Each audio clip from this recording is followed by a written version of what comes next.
दोगे वापस।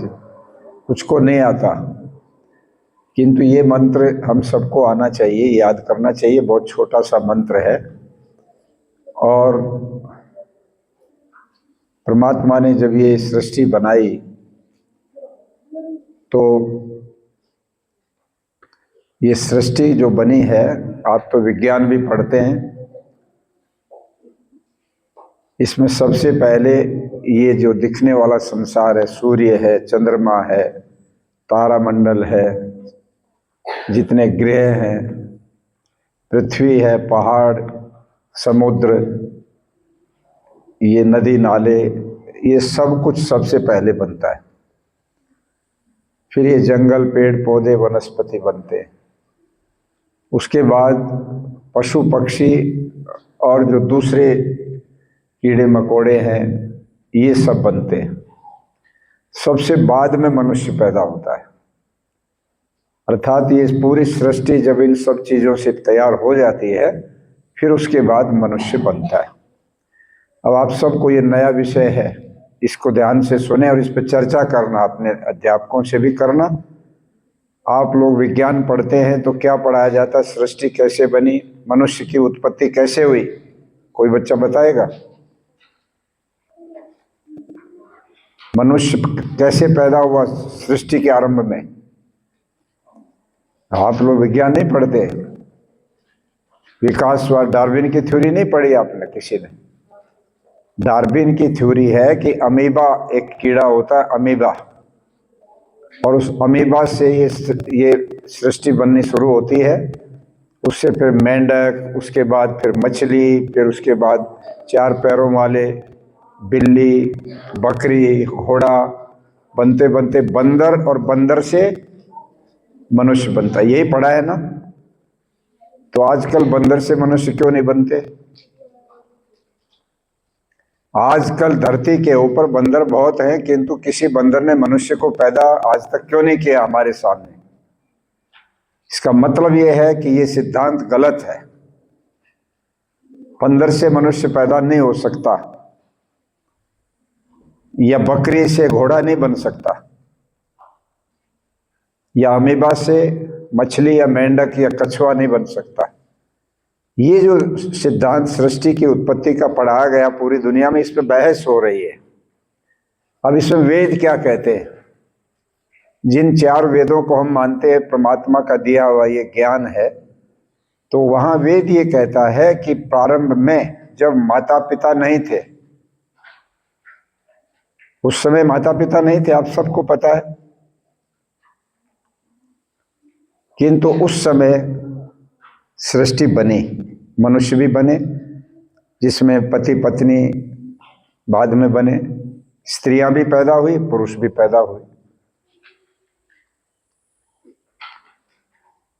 चलो, हमारे डॉक्टर साहब आ गए, ताली बजाइएगा। हमारी बहुत ही सम्मानित पूज्य बहन डॉक्टर अंजू आहूजा जी बहुत ही अच्छी डॉक्टर हैं, वो हमारे मध्य में पधारी हैं। उनका अभिनंदन। उनको भी आज सुनने का सौभाग्य मिलेगा और आप सबको जीवन के काम आने वाली बातें वो आपको बताएंगी। तो मैं जो कह रहा हूं वो ये कि सृष्टि के प्रारंभ में परमात्मा मनुष्यों को पैदा करता है, और स्त्री और पुरुष दोनों पैदा हो जाते हैं। अब उनको ज्ञान विशेष नहीं होता, तो उनको ज्ञान देने के लिए परमात्मा चार ऋषियों को वेद का ज्ञान देते हैं कि वेद में बहुत सारी चीजें जो हमारे जीवन की काम आने वाली बातें सब भरी पड़ी।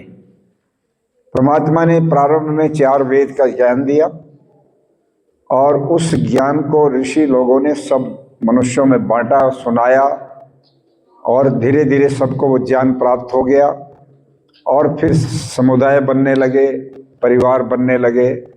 फिर उसके बाद उनके नियम बने। मनु महाराज ने मनुस्मृति में जो लेजिस्लेशन कहते, कानून, समाज, परिवार, ये सब बढ़ा। तो ये क्रम है सृष्टि का। तो उन चार वेदों में एक मंत्र जो मनुष्य के लिए सबसे अधिक उपयोगी है, वो है ये गायत्री मंत्र। मंत्र कहते विचार को। परमात्मा ने जो मंत्र दिए हैं, इन मंत्रों में एक विचार दिया है, एक प्रेरणा दी है, एक ज्ञान दिया है,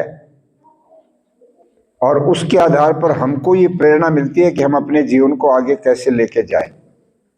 तो ये जो गायत्री मंत्र है, चारों वेदों में 20,000 से अधिक मंत्र हैं,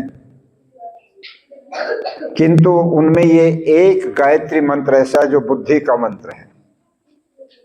और आप सब बच्चे इस बात को अच्छी तरह जानते समझ जाएंगे कि मनुष्य के जितने भी काम हैं वो बुद्धि से होते हैं।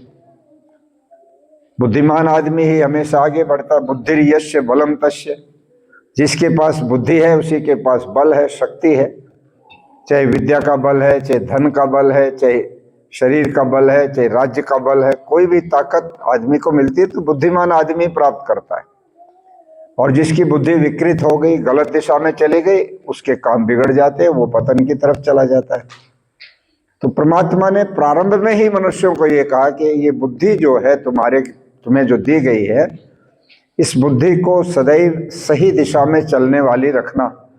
इसको भटकने मत देना, इधर उधर भटक जाए, इधर उधर विकृत हो जाए, ऐसा मौका मत देना। जब कभी भी तुम्हारे मन में गलत विचार उठें, जब कभी भी तुम कुसंग में बैठकर, गलत लोगों में बैठकर गलत आदतें, गलत बातें, गलत चीजें अगर आपके मन में उठने लग जाएं, तो सावधान होकर के कहो कि नहीं, ये हमारे लिए ठीक बात नहीं। ये विचार मेरे मन में क्यों आ रहे हैं? मुझे तो सही रास्ते पर जाने वाली बुद्धि मैंने भगवान से मांगी है, सद्बुद्धि मांगी है।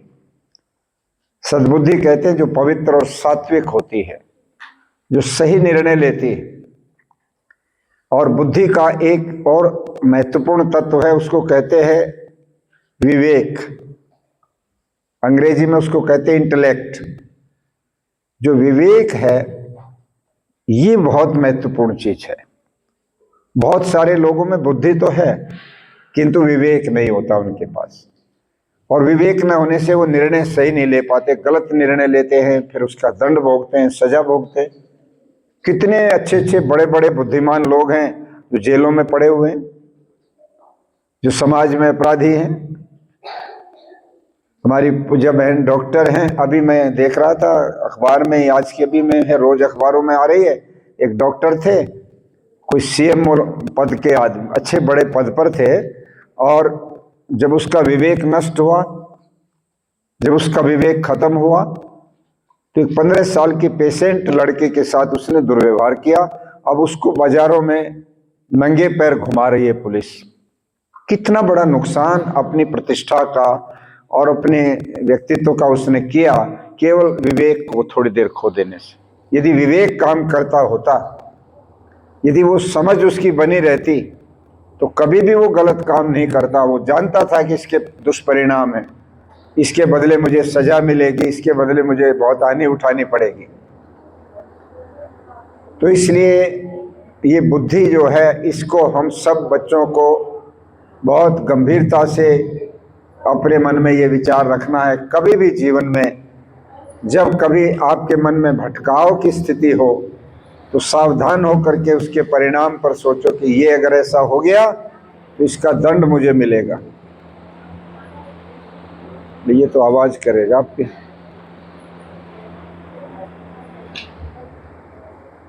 हाँ, इसको रहने दो थोड़ी देर। और इसलिए मैंने ये बात चालू की कि मैं गायत्री मंत्र आपसे पूछा आता है कि नहीं। तो ये गायत्री मंत्र परमात्मा का दिया हुआ मंत्र है, मनुष्यों के लिए दिया हुआ मंत्र है, और सभी के लिए दिया हुआ मंत्र है, स्त्री हो या पुरुष हो। ये किसी पे प्रतिबंध नहीं है कि स्त्रियां नहीं बोलेंगे, पुरुष पुरुष बोलेंगे। बहुत सारे लोगों की ये भी मान्यता रहती है कि नहीं, गायत्री मंत्र स्त्रियों को नहीं बोलना चाहिए, ऐसा उनको नहीं करना चाहिए। नहीं, ईश्वर की इस सृष्टि में स्त्री और पुरुष सब दोनों को बराबर ज्ञान प्राप्त करने का अधिकार है। दोनों आगे जा सकते हैं, ऊंचाई तक जा सकते हैं, उनको कोई भी किसी प्रकार की बाधा नहीं है। और हमारे शास्त्र भी बाधा नहीं डालते उसमें कहीं। शास्त्र की गलत व्याख्या करके कोई कहे तो वो तो अति है एक प्रकार से। तो ये गायत्री मंत्र आपके लिए बुद्धि का मंत्र है। आप सब बच्चे जैसे उद्घाटन के अवसर पर जगमोहन मित्तल जी ने एक बात आपको कही, उसी बात को मैं दोहराता हूँ। आप जब रात को प्रतिदिन सोने के लिए जाओ, अपने बिस्तर पर आप पहुँच गए तो पैर धो लें, आँखें धो लें, थोड़ा सा शांत दिमाग से बिस्तर पर बैठे। दिन भर के जितने कार्यों में हमारा मन लगा रहा उनसे मन को हटाकर आंख बंद करके, कान से सुनना बंद करके अंतर्मुखी हो जाएं, भीतर देखें। और इसी शरीर में मैं आत्मा भी हूँ, इसके शरीर के भीतर, और वो मेरा परमात्मा भी भीतर ही है, क्योंकि वो सर्वव्यापक है, सर्वअंतर्यामी है, कण कण में विद्यमान है। वो सृष्टि का रचना करने वाला परमात्मा। तो जहाँ परमात्मा भी है वो आत्मा भी है, वहीं दोनों का मिलन होगा। आत्मा शरीर से बाहर नहीं जा सकता। आत्मा तो शरीर से बाहर उस दिन जाता है जिस दिन इसको कहते हैं कभी शरीर की मृत्यु हो गई, अर्थात शरीर रहने लायक नहीं रहा, तो शरीर को आत्मा छोड़ देगा और दूसरे शरीर में प्रवेश करेगा, किसी और माँ के गर्भ में बच्चे के रूप में वो पैदा होगा। किंतु शरीर ही उसका घर है, आत्मा का, शरीर से बाहर नहीं। हाँ, वो आत्माएं जो बहुत ऊंची आत्माएं हैं वो मोक्ष में चली जाती है, परमात्मा के आनंद में जाती है, वो बिना शरीर रहेंगी। उनका सूक्ष्म शरीर उनके साथ रहता है, परंतु ये स्थूल शरीर नहीं रहता। किंतु स्थूल शरीर में आने वाली आत्माएं इसी शरीर में रहते रहते पूरा जीवन बिता देंगी। तो उनको परमात्मा का दर्शन करना है, परमात्मा को पाना है, तो इसी शरीर के भीतर ही आत्मा परमात्मा दोनों रहते हैं। तो शाम को कोशिश किया करें बैठकर कुछ मिनट के लिए कि परमात्मा का ध्यान करें। हे प्रभु, आप तो मेरे हृदय में विद्यमान हैं, मेरी बुद्धि को पवित्र कर दो, मेरी बुद्धि को सात्विक बना दो, मेरे जीवन में कभी भी कोई भटकाव न आए, मैं गलत रास्ते पर कभी भी न जाऊं, कभी मेरे मन में गलत विचार ना उठे, मेरा जीवन सही रास्ते पर चले, मेरे विचार अच्छे हों, मैं समाज में अच्छी प्रतिष्ठा मुझे प्राप्त हो, यश प्राप्त हो, मैं उन्नति करूं, अवनति न करूं। मुझे ऐसा गुण दे दो आप अपना। परमात्मा के पास एक गुण है, भर गए तेज। आप अपना तेज मुझे दे दो थोड़ा सा। और जिस व्यक्ति के अंदर तेजस्विता होती है, तेज होता है, उसके भीतर जितने दुर्गुण दुर्व्यसन आते हैं उन सबको भस्म कर देता है वो तेज। आपकी शक्ति का तेज जो गलत विचार मन में उठेगा उसको समाप्त कर देगा। जैसे अग्नि हम जलाते हैं और अग्नि में हवन के माध्यम से आहुतियां देते हैं, तो सारे के सारे वातावरण के अंदर जो प्रदूषण होता है, जो विषाणु होते हैं, कीटाणु होते हैं, उन सब को वो अग्नि का तेज समाप्त कर देता है। इसी प्रकार से वो परमात्मा का जो तेज रूपी गुण है, भरगे जिसको कहते हैं, वो हमें अगर प्राप्त हो जाए तो हमारे भीतर कोई भी दुर्गुण दुर्व्यसन आदि नहीं उठेगा। हम उसको उस तेज रूपी उस गुण से हम समाप्त कर देंगे। तो हम भगवान से ये प्रार्थना करते, प्रभु आप तो इस संसार के रचना करने वाले हो, आप सुख देने वाले हो, आनंद स्वरूप हो, आप दुख विनाशक हो। ओम भू भुव स्व, ये जो भू भुव स्व तीन शब्द हैं, इनका अर्थ है, भू का मतलब होता है प्राणों के प्राण। ईश्वर हमें प्राण देता है, कहता है आप तो प्राणदाता हो। ये जो मेरा श्वास चल रहा है प्रभु, ये आपके द्वारा ही तो प्राप्त हो रहा है, मैंने नहीं बनाया इस श्वास को, मेरा जीवन आपके हाथों में है, आप प्राणदाता हो। भुव दुख विनाशक हो, मेरे जीवन में दुख आएंगे प्रभु आप ही मिटा सकते हो, आपके सामने ही तुम्हें समर्पण होकर के दुख मिटाने की प्रार्थना करता हूँ। और स्व सुख स्वरूप हो, आपके पास आनंद है, उसका कुछ भाग मुझे भी दे दो ताकि मैं भी अपने जीवन में आनंदित रह सकूं। ये तीन प्रार्थनाएं हमने की उस ओम परमात्मा से। फिर कहते हैं तत्सवितुर, तत् अर्थात वो परमात्मा जिसमें ये तीन गुण हैं, वो प्राणदाता है, वो दुख विनाशक है, वो सुख स्वरूप है, वो परमात्मा सवितु इस संसार का, इस सृष्टि का रचना करने वाला है, इसको बनाने वाला है। वरेण्यम, वो वर्ण करने योग्य है, अपनाने योग्य है। प्रभु आप वरेण्यम हो, आपको मैं वर्ण करती हूँ, आपको मैं अपने हृदय में बैठे हुए स्वीकार करती हूँ, आपकी शक्ति को मैं नतमस्तक होकर स्वीकार करती हूँ। आप मुझे क्या करें? भर्गो देवस्य, आप मुझे भरगे दे दीजिएगा, तेज दे दीजिएगा, ओज दे दीजिएगा, शक्ति दे दीजिएगा, ताकि मेरे अंदर कोई दुर्गुण दुर्व्यसन किसी भी प्रकार का कुछ न आए मेरे जीवन में। मेरी बुद्धि पवित्र रहे, हमेशा मलिन और गलत विचारों से भरी मेरी बुद्धि ना हो। प्रभु आप भर्गो देवस्य धीमहि धी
रात की बहुत अच्छी बीती, कोई मुझे स्वप्न नहीं आया।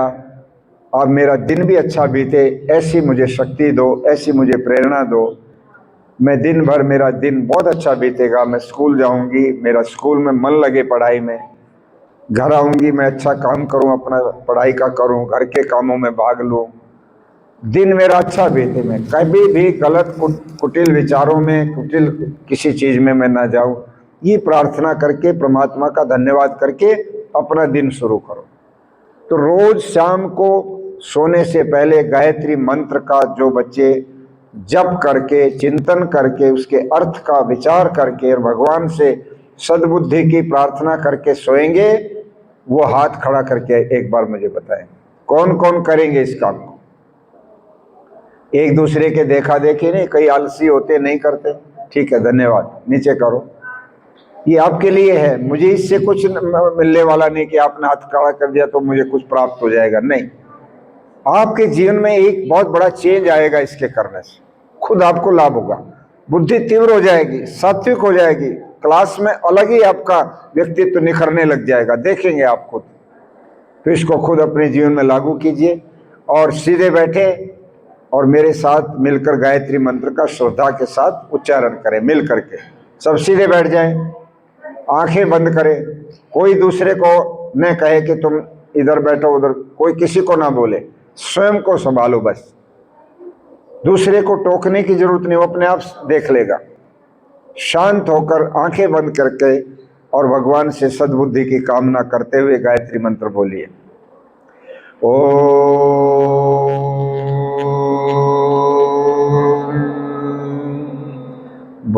भूर्भुवः स्वः तत्सवितुर्वरेण्यं भर्गो देवस्य धीमहि धियो यो न प्रचोदयात्। बहुत अच्छा। अब आप नॉर्मल स्थिति में रहे। मैं बहुत संक्षेप में थोड़ी देर के लिए ही विचार दूंगा, क्योंकि उसके बाद आज हमारी मुख्य वक्तृत्व के रूप में, वक्ता के रूप में आमंत्रित विदुषी हमारी पूज्य बहन डॉक्टर आहूजा जी आई हुई हैं। और मेरा सौभाग्य है कि आपके पतिदेव और एक बहुत ही लब्ध प्रतिष्ठित विद्वान, डॉक्टर होते हुए बहुत बड़े गीता के मर्मज्ञ, हमारी वैदिक संस्कृति के बहुत धरोहर जिनके पास है, आदरणीय डॉक्टर मार्कंडेय आहूजा, जो मेरी आँखों का वो उपचार भी करते हैं और मुझे बहुत विशेष गाइडेंस भी करते हैं। मैं उनका सदैव बहुत आभारी रहता हूँ। ऐसे एक बहुत ही अच्छे विद्वान डॉक्टर मुझे मिले और उनका सानिध्य मिलने से मुझे बहुत अच्छा लगता है। उसी भाव से ही पूज्य बहन जी भी आती हैं बच्चों के बीच में और उनको प्रेरित करती हैं। बच्चों, एक बात बहन पूनम जी ने संकेत रूप में कही कि आज जो अंधविश्वास, पाखंड और बहुत सारी बातें जो समाज में फैल रही हैं, उनके बारे में बच्चों को मालूम होना चाहिए। देखो, आप लोगों ने एक शब्द सुना होगा, धर्म। धर्म जो शब्द है, उसकी आत्मा क्या होती है? धर्म शब्द की आत्मा क्या है? जैसे हमारे शरीर में एक आत्मा है और इस शरीर को चेतन शक्ति उस आत्मा ने दी हुई है और उस आत्मा के अंदर ईश्वर की शक्ति भी शामिल है। तो जैसे शरीर की एक आत्मा है, ऐसे धर्म की जो आत्मा है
आचरण की चीज है। शौचम इंद्रिय निग्रह, शौच का मतलब होता है शुचिता अर्थात पवित्रता। हमारे शरीर की भी शुचिता हो, शरीर भी हमारा स्वस्थ शुचिता में अर्थात उसमें मलिनता ना हो, हमारे मन में भी मलिनता ना हो, आत्मा में भी मलिनता ना हो। और इसलिए कहा अद्भुत गात्राणी शुद्धि। पानी से जो गात्राणी अर्थात शरीर शुद्ध होता है, जब स्नान करते हैं तो शरीर मैल वगैरह पसीना उतर जाता है, हम स्वस्थ ठीक हो जाते हैं। मने सत्येन शुद्धति, मन सत्य बोलने से शुद्ध होता है। विद्या तपोभ्याम भूतात्मा, और विद्या के तप से हमारी जो आत्मा है उसकी उन्नति होती है। और बुद्धि ज्ञानेन शुद्धति, और बुद्धि ज्ञान से शुद्ध होती है, जिसको ज्ञान सही है। तो ये जो चीजें हैं, शौच जो शब्द है, ये केवल मात्र सुबह बाथरूम जाना, दैनिक नित्यक्रम करना, इसका नाम शौच नहीं है। ये भी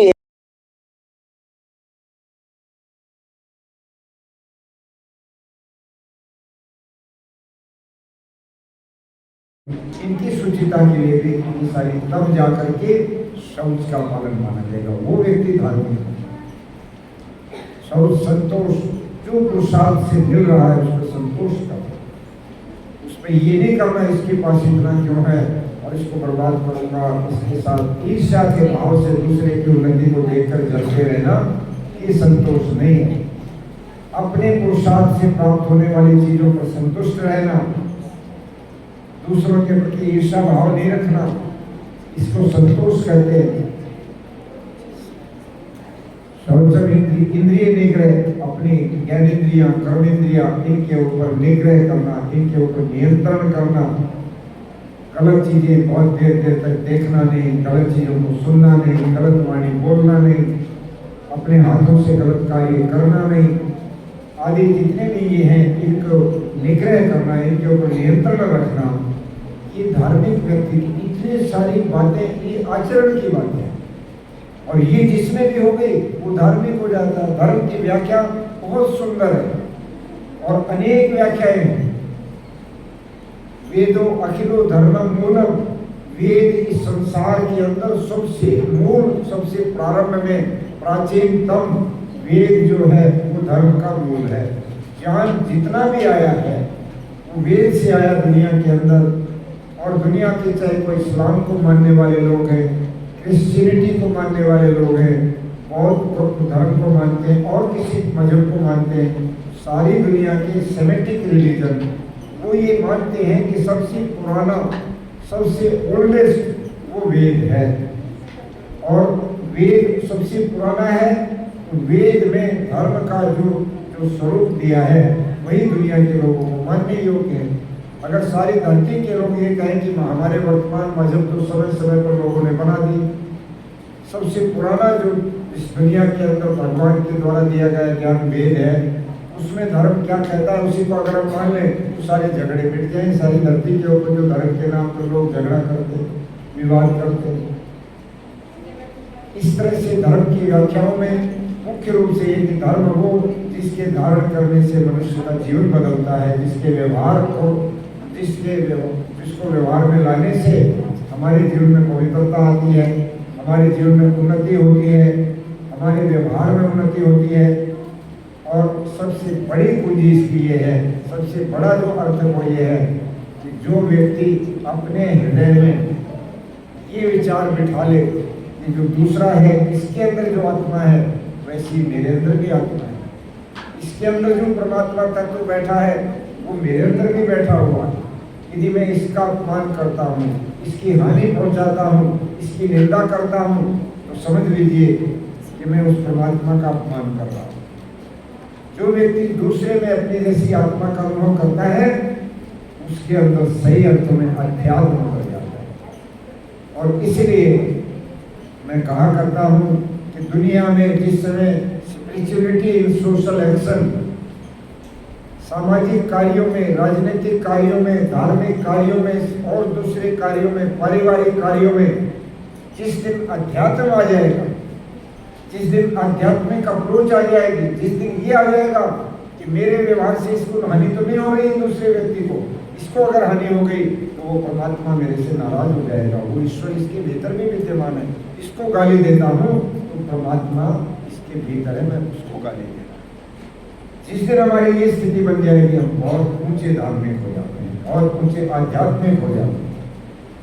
और इसीलिए जितनी दुनिया में आज बुराइयां बढ़ रही हैं इसलिए है कि हमारे हृदय में, हमारे व्यवहार में अध्यात्म नहीं है, हमारे व्यवहार में धर्म नहीं है।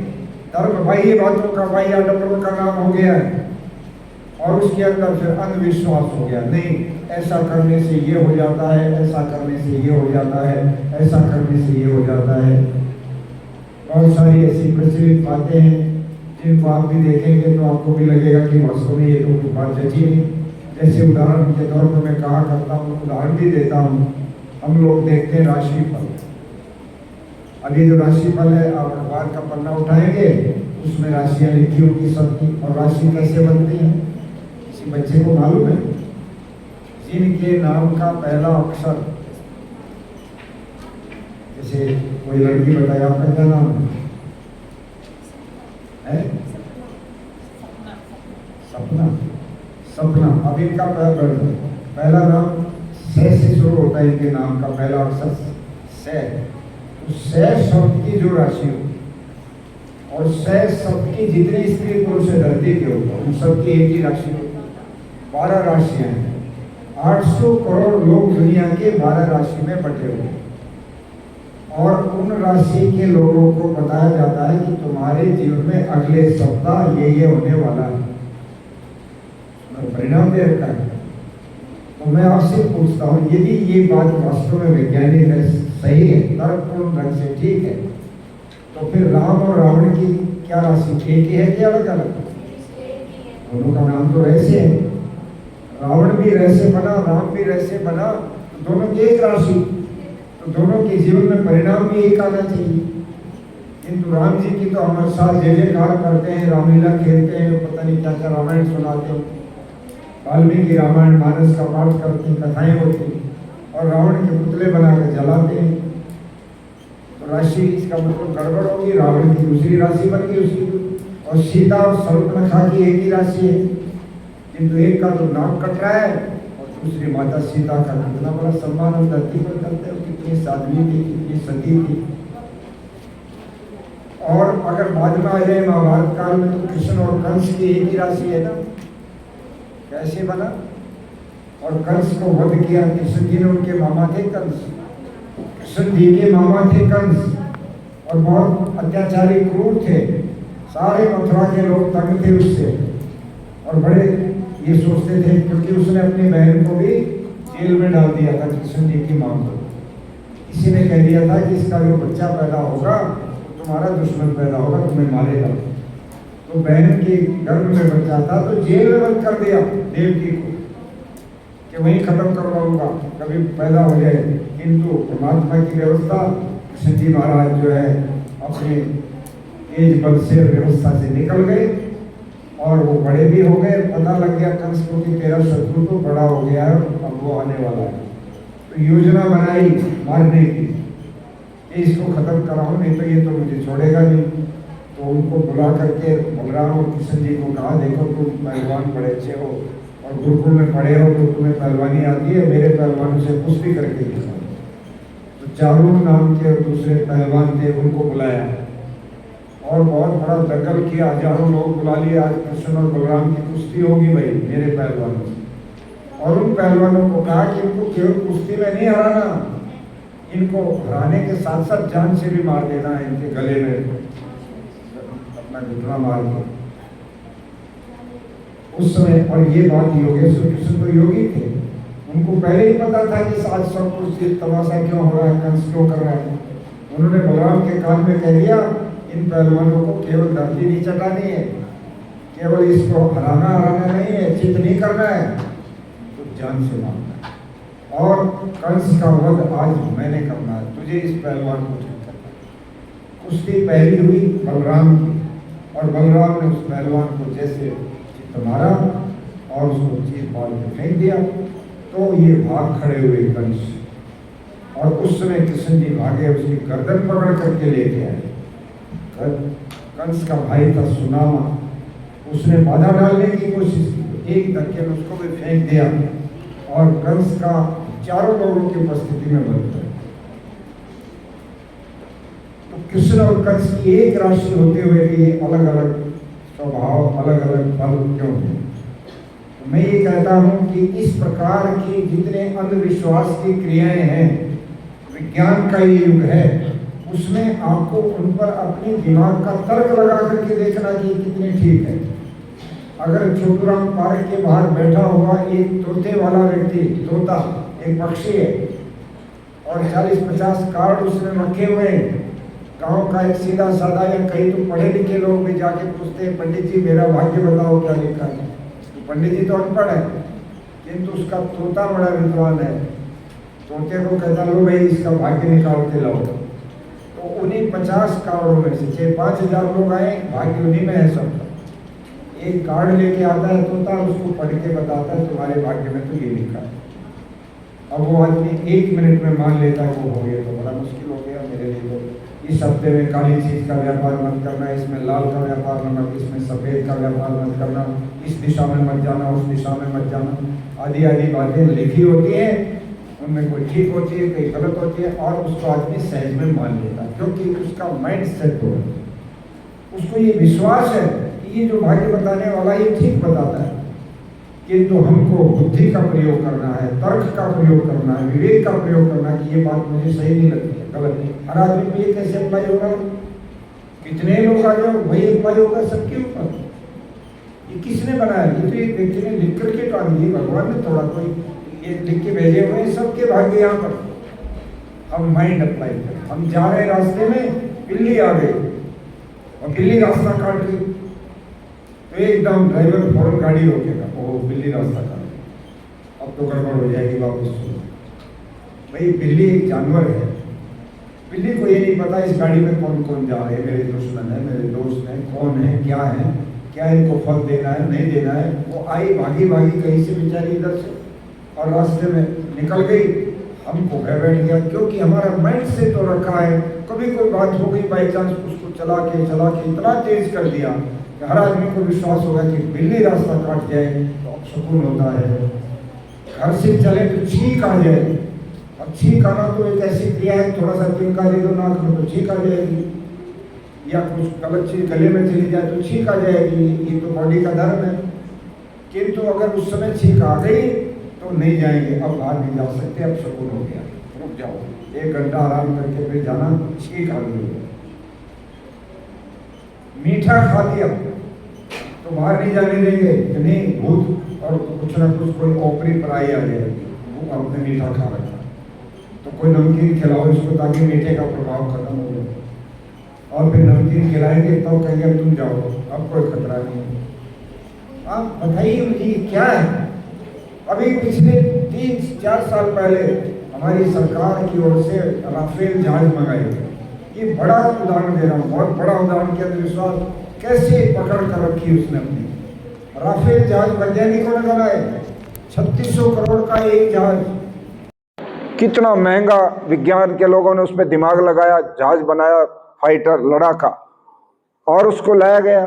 रक्षा मंत्री जी गए लाने के लिए जहाज, किंतु वहां पर एक हमारे ये प्रक्रियाएं करने वाले पंडित जी भी गए, और उन्होंने जाके राफेल जहाज के टायर से नींबू की माला और हरी मिर्च की माला बांधी,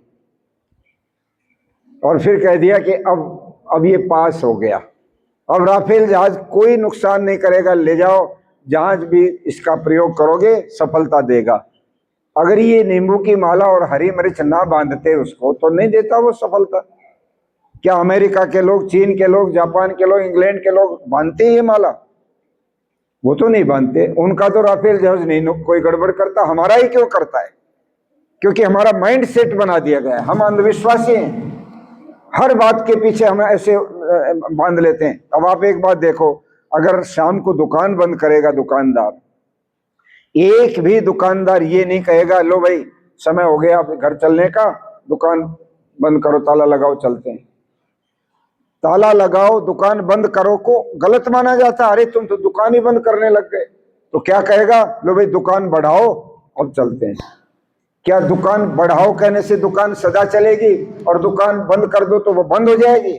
ये हमारा माइंड सेट है। हम लोगों को जिस तरह से बता दिया, पीढ़ी दर पीढ़ी हम मानते चले गए, कभी भी हम अपनी बुद्धि का, तर्क का प्रयोग नहीं करते कि ऐसा कैसे हो सकता है, ये कैसे बताया जा रहा है। इसलिए आज विज्ञान के इस युग में धर्म के क्षेत्र में भी ये चीज देखिएगा, केवल बाह्य चीजें, रिचुअल्स को मानने से और आचरण में चीजों को न लाने से ही धर्म नहीं बचेगा। कहते विज्ञान के तर्क के बिना धर्म जो है वो अंधा है और धर्म के बिना विज्ञान लंगड़ा है। विज्ञान भी तब कामयाब होगा जिस विज्ञान में धर्म नहीं, अर्थात आध्यात्मिकता नहीं, वो विज्ञान फेल हो जाता है। आज वैज्ञानिक जो है भगवान को नहीं मानते। बहुत सारे लोग तो आत्मा के ऊपर भी सवाल उठा देते हैं आज के वैज्ञानिक, यहां आकर के वो फेल हो जाते, वो नहीं चल पाता उनका। और धर्म जो है तर्क नहीं रखेगा अपने साथ तो वो अंधा हो जाएगा। तो अंधा और लंगड़ा यदि दोनों एक होकर के चल पड़े, अर्थात अंधा लंगड़े को कंधे पर बिठा ले कि भाई तेरे से तो चला नहीं जाएगा, तेरी आंखें होंगी और मेरे पैर होंगे, मुझे बताते रहना किधर चलना है। तो धर्म अंधा है तो उसके ऊपर लंगड़ा विज्ञान बिठा दो। विज्ञान और धर्म दोनों मिलकर के जब चलेंगे तो समाज आगे बढ़ जाएगा, उसकी प्रगति हो जाएगी। और आज इसी की जरूरत है। दुर्भाग्य ये है कि धर्म में विज्ञान अर्थात तर्क नहीं है, वहां पर उसके चिंतन के लिए कोई गुंजाइश नहीं है। जो सत्य वचन महाराज कहकर के जो बता दिया उसी को मानना है, उसमें कोई दिमाग, कुछ अपना अप्रोच नहीं लगानी। और विज्ञान, धर्म, अध्यात्म, ईश्वर, जीवात्मा, इसके ऊपर चिंतन नहीं करता, वो केवल प्रैक्टिकल तक सीमित है। इसलिए ना विज्ञान का प्रभाव उतना बन पा रहा, ना धर्म का बन पा रहा। इसलिए धर्म के क्षेत्र में इस प्रकार के फैले हुए जितने अंधविश्वास हैं, उन अंधविश्वासों को आप अपने जीवन में जब भी तुम्हें कभी ऐसा वास्ता पड़े तो जरूर सोचा करें, और जो सही सत्य ज्ञान है उसी को लेकर के चलें। दुनिया के अंदर 3 सत्ताएं हैं जो सदा रहती हैं, एक परमात्मा, दूसरा जीवात्मा और तीसरा प्रकृति। ये मैटर जो दिख रहा है, ये सारी सृष्टि इन तीनों के बीच में घूम रही है। ईश्वर, जीवात्मा और प्रकृति। परमात्मा जीवात्मा के लिए प्रकृति के द्वारा सृष्टि की रचना करता है। परमात्मा क्रिएटर है और ये सृष्टि उसकी क्रिएशन है, ये उसकी एक प्रकार से सृष्टि है। ये प्रकृति का जितना मैटर है इसी से उसने ये सृष्टि बनाई। प्रकृति से अन्न बनाया और अन्न हम खाते हैं, हमारे शरीर के अंदर अन्न से ही धातुएं बनती हैं और उन धातुओं से ही मनुष्य का शरीर बनता है। हम लोग उस परमात्मा की प्रकृति में जो अन्न है और उस अन्न के अंदर जो स्त्री और पुरुष सब की धातुएं होती हैं, वो उस अन्न के द्वारा शरीर में आती हैं और उनके आपस के मिलने से फिर ये सृष्टि बनती है। ये क्रम है, इसको समझो कि 3 सत्ताएं हैं और सारी बातें जो काल्पनिक है उनके हम चक्कर में नहीं पड़ना। हम सही सच्चे अर्थों में धर्म को मानना, जो आचरण की बातें उनको मानना और जो सही रास्ता उसके ऊपर चलना। अपनी बुद्धि को हमेशा सात्विक और पवित्र बना के रखना। इस दिशा में अगर आप चलेंगे तो आपका जीवन बहुत उन्नति करेगा। इस शिविर में आपको जहां आत्मा की उन्नति की बातें बताई जाएंगी, आत्मा की उन्नति के लिए मेडिटेशन सिखाती होंगी बहन जी, आपको ध्यान करना सिखाएंगी, उससे मानसिक शांति, आत्मिक संतोष और आनंद की अनुभूति होती है। वहाँ शारीरिक शक्ति के लिए आपको बहुत सारी जो फिजिकल जो एक्सरसाइज वो करा रहे होंगे, आसन हैं, खेल कूद हैं और जो कि जॉगिंग है, जिम्नास्टिक है, लाठी चलाना। ये लाठी चलाना केवल मारने काटने के नाम नहीं होता। आप 5 मिनट लाठी के व्यायाम कर लो तो सारा व्यायाम हो जाता, शरीर हिल जाता, पसीना आ जाता है। ये व्यायाम भी है बहुत बड़ा। ये सारे जॉइंट्स वगैरह सब हमारे गर्दन के ये मसल्स जो सारे इतने मजबूत हो जाते हैं, ये सारे एक्सरसाइजेज हैं, इससे आपका शरीर मजबूत हो रहा है। सुबह शाम आप ध्यान करते हो, उससे आपका आत्मा मजबूत हो रहा है। और जो ये बातें ज्ञान की जो सुन रहे हो, इनसे आपका बौद्धिक जो है विकास हो रहा है, इससे आपको तर्क शक्ति मिल रही है। इन्हीं चीज़ों के मिलने से आपके व्यक्तित्व में बहुत उन्नति होगी। मैं सोचता हूँ बच्चे बहुत अच्छे हैं, आप सब लोग इन चीज़ों को ध्यान से अपना सुनते हुए अपनी कापियों में नोट भी करें, प्रश्न भी पूछें। मैं 2-3 मिनट का समय केवल, ज़्यादा नहीं लूँगा। आप में से किसी को भी कोई प्रश्न पूछना हो तो जरूर पूछ लीजिएगा, ताकि इस कोर्स को पूरा कर दें, क्योंकि वक्ता के बाद एक सेशन प्रश्न का होता है छोटा।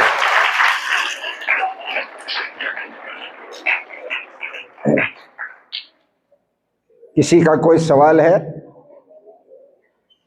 अगर आपने नहीं पूछा तो मैं ये समझूंगा कि आपने बिल्कुल नहीं सुना, नहीं तो मेरे पर इस पर तो 10-20 प्रश्न तो उठने ही चाहिए। वो बातें मैंने कही जो तुम रोज देख रही हो और तुम्हें भी पता है कि ये कैसे होता है, स्वामी जी इसको दूसरे ढंग से बता रहे हैं, तो आप पूछ सकते हो जी ये तो हमने तो ऐसे सुना था, आपने और बता दिया दूसरा। तो ध्यान से सुनने वाले बच्चे हमेशा सवाल उठाते हैं। अब आपने सवाल नहीं उठाया तो मैं इसी को यहीं छोड़ता हूं। आप लोगों ने सुना, इस पर चिंतन कीजिएगा। बहुत बहुत धन्यवाद। सबको सादर नमस्कार।